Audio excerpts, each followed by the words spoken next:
Hey guys, Dave from Nerdarchy, for nerds, by nerds, hanging out with a couple nerds. Ted. Ryan. Today we have a GM 911 outmaneuvering the Battlemaster.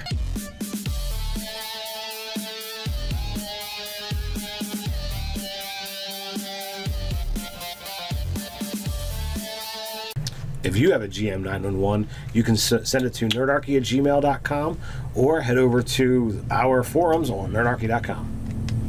So who is this GM 911 from? The Castellan. So his problem is that he's got a monk that wants to do all kinds of cool stuff. Some badass Jackie Chan type of shit.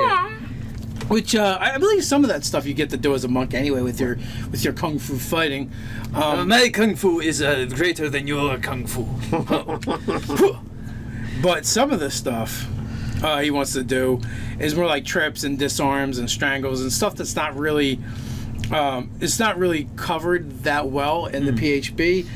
And he's afraid, like, he doesn't want to just use the Battlemaster stuff because then it takes away from the Battlemaster. Because there is a Battlemaster in the party, it sounds like. Yes.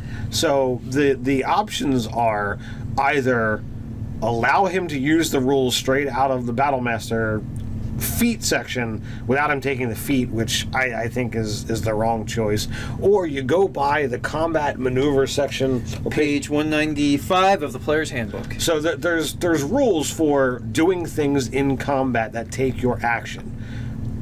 Well, or a part of the attack action, which means if you have multiple attacks, you can make multiple attempts at doing some of these things. Now in these options like shove or trip, you're not getting to do damage. You're taking that attack to do a specific thing. And it creates an opposed roll. And it creates an opposed roll. Now, if you're really good at that roll that you would be opposing, you're going to have a better chance, and you're foregoing damage to succeed on that outcome. Whereas if you actually are a Battlemaster or take that feat, you can incorporate those abilities into your attack. You get your regular damage. You get the Battlemaster die on top of that, or maneuver die, whatever it's called. And you get to make that thing as part of your attack. And also, it's not an opposed roll. They have to.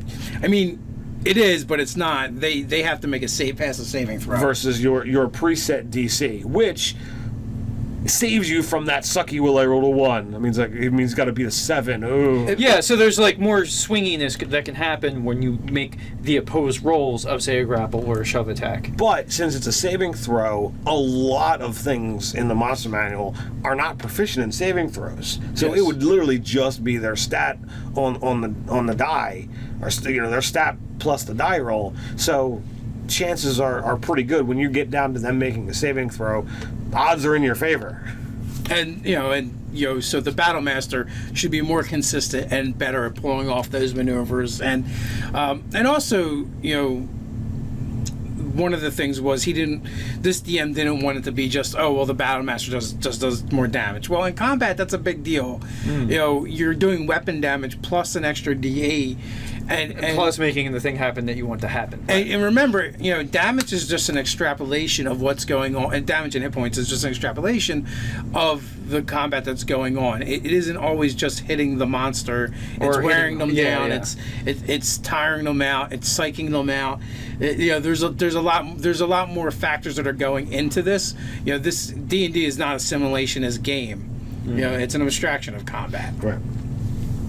So I think your options are have the monk follow these particular guidelines again on 195 of your player's handbook, or tell him, look, you need to take the Battlemaster feat in order to be able to do these things and still do damage. And do them the way. But, the monk gets his own maneuvers, so I'm not sure. I mean, the way of the open hand monk gets his own maneuvers that are pretty good, so it wouldn't be an issue. We don't have the character sheet to know exactly which way he passed, what level they're talking about, so. Yeah. But the interesting discussion, too, though, is with the monk, you're best served by going with Dex. I mean, right.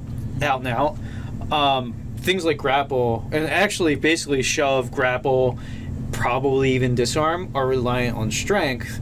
Now, for me, I might be willing to like let a monk use dex for like a shove or a disarm, but I feel like grappling is a very strength on strength sort of thing. Maybe I don't know. I would see it going dex in another way, unless you're like, oh, I'm gonna go. Nah, strength. I would absolutely go strength on all of them. Yeah, I've done jujitsu and stuff where it can actually, you can use technique and skill, but that is completely different than saying dex or strength.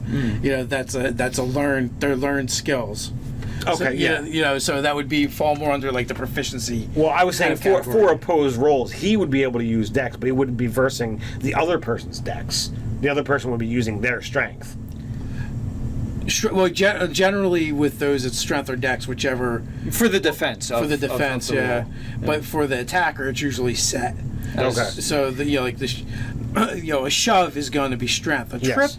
Trip, I might allow dex. Now, disarm, but possibly dex. here's an interesting thing. Like maybe as a part of the feat design, would let you use dex as opposed to strength, because maybe like like certain martial arts are more like Wing Chun or something like that is more about subtle, quick strikes and not about.